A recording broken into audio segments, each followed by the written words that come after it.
You just heard from Viddal Riley, and welcome back to the Glove Zone Boxing channel. Don't forget to hit that subscribe button and like the video if you haven't already. Now, let's get straight into it because Viddal Riley and Leon Wills appeared on the True Geordie podcast, and they spoke about the upcoming Jake Paul vs. Mike Tyson fight. As expected, they were quite critical of it, and honestly, a lot of people have been.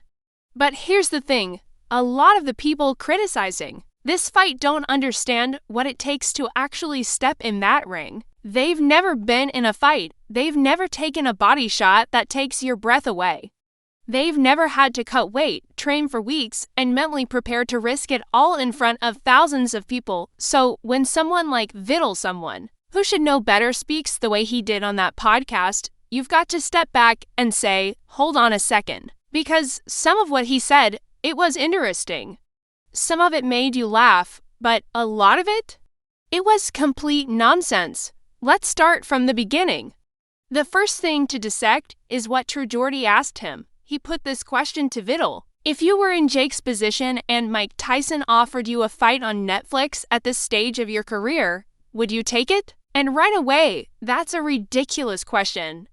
You're asking a guy who's probably been paid 20 grand at most for a fight if he would turn down a payday in the tens of millions.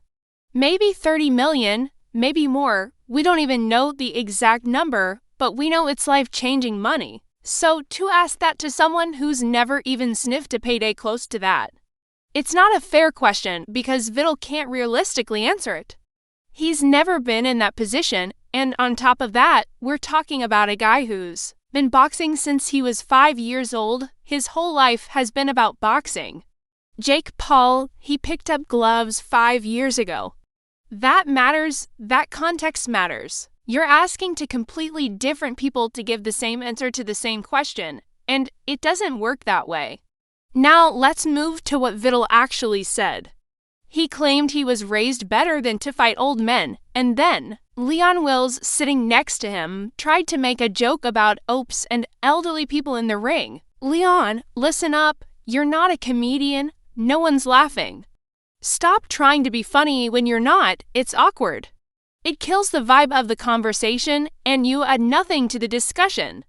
Just be real. Now, back to Viddal's statement. I was raised better than to fight old men. Let's really take a look at that. Is this not the same Viddal Riley who has built his entire pro record fighting absolute nobodies? Guys with losing records, opponents who've been knocked out 3 or 4 times in a row before they even step in the ring with him? Because if that's not picking on people, I don't know what is. You can say you don't fight old men, but what you do fight is guys who haven't had a win in half a decade. You fight guys who have no business sharing a ring with someone as skilled and experienced as you. One of those guys, Johnny Veluhis. Last win was in 2017. Viddal fought him in 2022. He'd been knocked out multiple times before that. And let's not forget the very first fight Viddal ever had, Michael Spangler. Another guy who had no chance. So when you say you don't pick on people, that's only half true. You don't pick on old men, you pick on guys who are just as unqualified. That's the reality. Then Viddal had the audacity to say, when I fight, I look for danger. I want to be pushed. I want to fight someone who brings it out of me. And that's when I had to laugh. Because what danger has Viddal Riley ever seen in his pro career? Honestly, show me the tape, show me the fight where he's on the ropes, eating punches, blood in his eyes, back against the wall, needing a miracle round to stay in the fight. You can't because it hasn't happened, not once. And that's not just because he's winning, it's because he's not even putting himself in situations where danger is a possibility. And listen, we can sit here and critique Jake Paul all day. Oh, he fought MMA guys. He fought this guy. He fought that guy. But let's also remember something.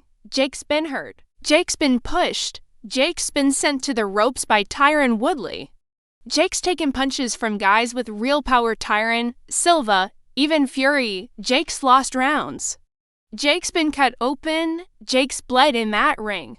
He's taken L's. He's Faced real adversity. When has he ever faced someone who actually had the skill set to take rounds off him, let alone threaten to stop him? Never, so don't sit there and say you seek danger. You don't, you've avoided it. You've curated your record with easy fights and safe matchups.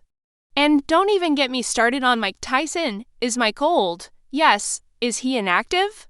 Sure, but he's still Mike Tyson. He still carries bricks in both gloves. The last thing to leave a fighter is their power. And even at 57, even with the age, if Mike lands clean, you could be out cold. Jake Paul knows that. And still, he's going in there with him. That is dangerous. More dangerous than anything Viddal has done in his career. You want to talk about danger? Mike Tyson, even at his current age, hits harder than anyone Viddal's faced.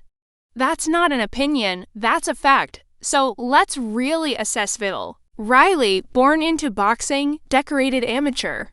Beat Daniel Dubois in the amateurs, massive pedigree. Everyone hypes him as a future world champion. But what has he actually done as a pro? He's pulled out of fights. He spent more time coaching KSI than fighting real contenders.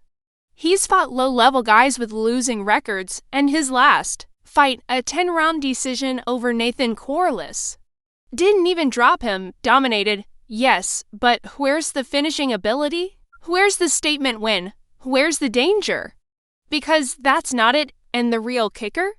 Viddal sits there and talks about Jake Paul's opponents like they're jokes.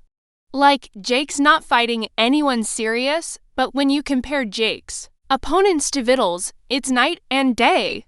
Jake fought Tyron Woodley, former UFC champion with knockout power. Fought Anderson Silva, legendary striker who actually knows how to box. Fought Tommy Fury, undefeated boxer from a boxing family. All three of those guys are tougher opponents than anyone on Viddal's resume. Jake has fought real fights with real consequences. Viddal hasn't, so it's laughable to hear him talk about danger. And it's not just him, the whole panel on that podcast. Not a single person challenged anything. No different opinions, no pushback, just a group of yes men nodding along, agreeing with each other. Boring. You want real debate? Real analysis. You need people who aren't afraid to speak up, people who will call out nonsense when they hear it. And here's another thing: Logan Paul fought Floyd Mayweather. Remember that Logan had a 50-pound weight advantage. That fight was far more dangerous than Jake versus Mike Tyson, but nobody made a fuss. Conor Ben might be fighting Manny Pacquiao. Soon another match where the younger, active, powerful fighter is facing a much older legend. And you know what? That's more dangerous too. So all this outrage about Jake and Tyson? It's fake, it's selective, and it reeks of jealousy. Because deep down, these guys know they'll never be on the stages Jake's been on. They'll never headline a Netflix fight. They'll never walk out in front of 80,000 people. They'll never have the global platform Jake has built. And that stings. That's why they're bitter. That's why they're salty. Leon Wills already got retired as a coach by Jake when Gib got dismantled. Jake ended that coaching run in one night. So, yeah, these guys have history with Jake and it shows. They're not being objective, they're being emotional. And lastly, it's real easy to say you'd turn down a fight when the offer's not on the table. It's easy to act like you've got principles when millions of dollars aren't dangling in front of your face. But what we've seen from Viddal isn't principle, it's padding. It's padding your record with easy fights and then acting like you're above the spectacle.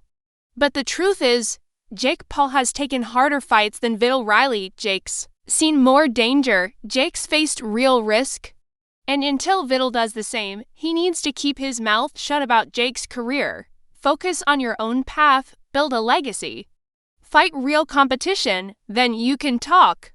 But until then, you're just another voice in the crowd throwing stones at someone who's done more than you in less time. Simple as that. Simple as that.